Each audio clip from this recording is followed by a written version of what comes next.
পেঁয়াজ ছাড়া যে আদার মাংস খেতে এত বেশি মজা হয়, এই রেসিপিটি ট্রাই না করলে বুঝতেই পারতাম না।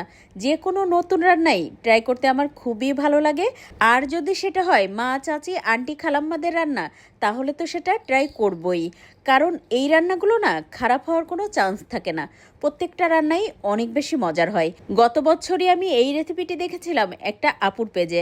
এটা ওনার শাশুড়ি আম্মা রান্না করেছিলেন। তারপরে আমি 2-3 বার ট্রাই করেছি, খেতে অসম্ভব মজার হয়। তাই ভাবলাম আপনাদের সাথেও শেয়ার করি। পুরো ভিডিও দেখতে থাকেন, আশা করি ভালো লাগবে আর কাজেও লাগবে। ভিডিও ভালো লেগে গেলে শেয়ার করে রেখে দিবেন, এতে করে রান্নার আগে একবার দেখে নিতে পারবেন। শুরুতে আদা একদম পাতলা পাতলা করে কেটে নিয়েছি, মানে যতটা সম্ভব চিকন করে কেটে নেবেন। তার সাথে নিয়েছি রসুন কুচি, সেই সাথে কতগুলো শুকনো মরিচ বিচিটা ফেলে দিয়ে তারপর খুব ভালোভাবে ধুয়ে পরিষ্কার করে একেবারে গোল গোল করে কেটে নিয়েছি। এবার রান্নার জন্য চুলায় একটা প্যানে 1/4 কাপ পরিমাণ রান্নার তেল দিয়ে তাতে দিয়ে দেব রসুন কুচি আর আদা কুচি। তারপর বেশ ভালোভাবে ব্রেস্তার মতো লাল লাল করে ভেজে নিয়ে দিয়ে দেব ওই যে কেটে রাখা শুকনো মরিচ। আচ্ছা, বিচিগুলো ফেলে দেওয়ার কারণে কিন্তু শুকনো মরিচের ঝালটা একদমই কমে যায়।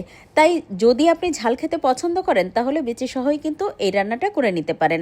এবার এর মধ্যে দিয়ে দেবো আগে থেকে ছোট টুকরো করে কেটে রাখা মাংস, সাথে একটু চর্বিও নিয়েছিলাম। কারণ চর্বি সহ যদি মাংসটা রান্না করা হয় খেতে দারুণ লাগে। এবার ভেজে রাখা আদা রসুনের সাথে মাংসটা প্রায় 5-6 মিনিট খুব ভালোভাবে ভেজে নিয়েছি। এবার এর মধ্যে দিয়ে দেবো স্বাদ মতো লবণ। আর লবণটা দেওয়ার পরে দেখবেন একটুখানি পানি ছেড়ে দিয়েছে। লবণ দিয়েও একটু নেড়ে মিশিয়ে নিয়ে এই পর্যায়ে দিয়ে দিলাম একটা তেজপাতা মাঝখান থেকে ছিঁড়ে, সাথে দিয়েছি 2-3টা এলাচ, তার সাথে দিয়েছি দারচিনি 2 টুকরা। তারপর তো আরও একটু ভালোভাবে এটা ভেজে নিতে হবে। এই 5-6 মিনিট সুন্দর করে ভেজে নিয়ে দিয়ে দিলাম 1 চা চামচ পরিমাণ জিরার গুঁড়া। আরও দিয়ে দেবো 1 চা চামচ পরিমাণ আদা গুঁড়া। আচ্ছা, আপনি চাইলে কিন্তু এখানে আদার গুঁড়ার পরিবর্তে 1 চা চামচ পরিমাণ আদা বাটাও ব্যবহার করতে পারেন। নেড়ে মিশিয়ে দিয়ে ঢাকনা দিয়ে ঢেকে তারপর তো 5-6 মিনিট এটা আমি রান্না করে নিয়েছি। আর মাঝে মধ্যে একটু নেড়েও দিয়েছি। আর এই তো দেখতেই পাচ্ছেন একটুখানি কিন্তু পানিও উঠে গেছে।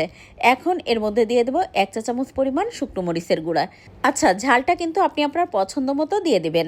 এই পর্যায়ে শুকনো মরিচের গুঁড়া না দিলেও হয়, কারণ ওই যে কেটে রাখা শুকনো মরিচ তারপর আদা থেকে বেশ খানিকটা পরিমাণ ঝাল ছড়ায়।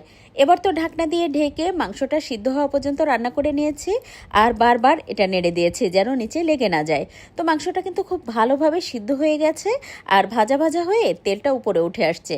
ঠিক সেই সময় দিয়ে দিলাম 3-4টা কাঁচামরিচ, এতে করে শুধুমাত্র ঘ্রাণটা ছড়াবে। এবার সব শেষে নামানোর আগে দিয়ে দেব 1 টেবিল চামচ পরিমাণ টমেটো সস। আর টমেটো সস দিয়ে 2-3 মিনিট মতো শুধুমাত্র ভেজে নিয়েছি।